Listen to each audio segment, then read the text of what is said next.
एका परिसरामध्ये एका ठिकाणी राहणारी एक 27 वर्षीय महिला होती। तिचं लग्न झालेलं होतं, विवाहित होती।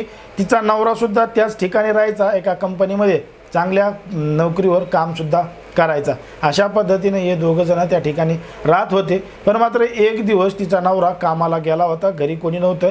ती महिला एकटीच होती आणि ती घरी एकटीच असताना त्या ठिकाणी 3 तरुण आले। 3 तरुण तिच्या घराबाहेर येऊन उभा राहिले। त्या 3 तरुणांपैकी एक तरुण तिच्या घरात शिरला, तर 2 तरुणांनी बाहेरून घराचं दार लावून घेतलं आणि घरामध्ये ती महिला आणि तो तरुण असे दोघंच जण होते। ते तरुण त्या महिलेबरोबर नको ते कृत्य करण्याचा प्रयत्न करत होता। पण मात्र या तरुणानं त्या महिलेचं तोंड दाबलं, तिचे पाय धरले, तिला खाली पाडलं आणि तिच्याबरोबर नको ते कृत्य करण्याचा प्रयत्न केला। जेव्हा तिनं जोरदार विरोध करायचा प्रयत्न केला तेव्हा हा तरुण तिला म्हणला, तुला माझा बाप चालतो, मग मी चालत नाही का, असं म्हणला आणि घडलं। धक्कादायक प्रकरण, धक्कादायक घटना। नेमकं काय आहे संपूर्ण प्रकरण, कुठं घडली आहे घटना, हे आपण अगदी सविस्तरपणे पाहणार आहोत। पण जर तुम्ही अजूनही आपलं चॅनल सबस्क्राईब केलं नसेल तर लगेच सबस्क्राईब करून घ्या आणि बाजूला असणाऱ्या बेल नोटिफिकेशनला सुद्धा ऑन करायला विसरू नका। आता ही जी संपूर्ण घडलेली घटना आहे ती आहे आपल्या महाराष्ट्रातीलच पुण्यातील जे भारती विद्यापीठ पोलीस स्टेशन आहे, या पोलीस स्टेशनच्या हद्दीमधले घडलेली संपूर्ण घटना आहे। या परिसरामध्ये राहणारी एक विवाहित महिला आहे, 27 वर्षाची। ती आणि तिचा नवरा हे दोघं जण याच परिसरामधल्या एका ठिकाणी राहत होते। तिचा नवरा एका कंपनीमध्ये कामाला सुद्धा होता, तो कामाला जायचा यायचा, तर ही महिला हाऊसवाईफ होती, घरगुती काम करायची। पण मात्र या महिलेचा त्याच परिसरामध्ये एका ठिकाणी छोटासा भूखंड होता आणि तो भूखंड तिला विकायचा होता, म्हणजे जमीन होती, ती जमीन तिला विकायची होती आणि ती विकून दुसरीकडे प्रॉपर्टी घ्यायची होती। मग ती अनेकांना चर्चा करत होती, असं आहे तसं आहे, एवढा भाव आहे तेवढा भाव आहे, जमीन विकायची आहे।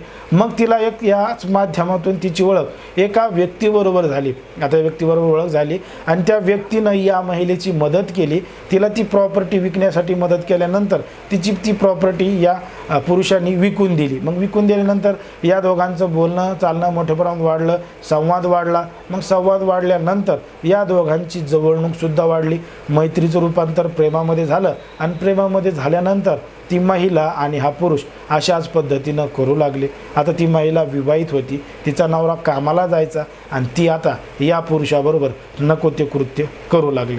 मग मागच्या काही दिवसांपासून हा प्रकार मोठ्या प्रमाणात सुरू झाला। पण तो जो पुरुष होता तो सुद्धा विवाहित होता आणि त्याला सुद्धा मोठा मुलगा होता आणि मुलगी सुद्धा होती, त्याचा सुखाचा संसार सुरू होता। पण त्यानं तिकडच्यापेक्षा जास्त लक्ष या महिलेकडं दिलेलं होतं। मग या गोष्टीची माहिती त्या पुरुषाच्या घरी सुद्धा माहीत झाली आणि माहीत झाल्यानंतर मग आता तणावाचं वातावरण सुरू झालं, भांडणं तणणं, या घरामध्ये वादविवाद मोठ्या प्रमाणात सुरू झाले। मग तो जो त्या महिलेच्या प्रेमात पडलेला जो पुरुष होता, त्याचा जो मुलगा होता, त्याच्या गोष्ट लक्षात आली की त्याच्या बापाचं बाहेर कुठंतरी लफडं चालू आहे आणि तो त्या महिलेसोबत अशा पद्धतीनं करतोय।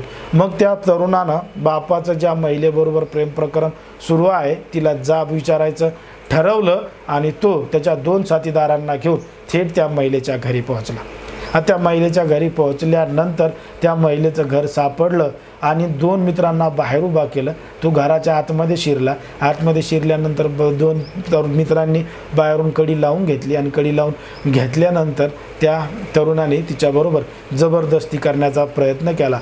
जेव्हा ती विरोध करत होती तेव्हा तो तरुण म्हणला, तुला माझा बाप चालतो, मी चालत नाही का, थांब आता तुला दाखवतो, असं म्हणून त्यानं तिला खाली पाडलं, तिच्या बरोबर नको ते कृत्य केलं असं तिनं फिर्यादीमध्ये सांगितलेलं आहे। आणि नको ते कृत्य केल्यानंतर तिला मारहाण केली।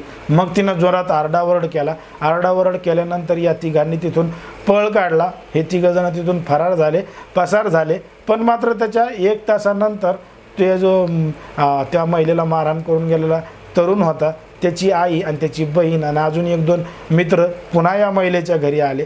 त्या महिलेला हाताने मारहाण केली। मारहाण केल्यानंतर त्यांनी सुद्धा शिवीगाळ केली, तिथून निघून गेले।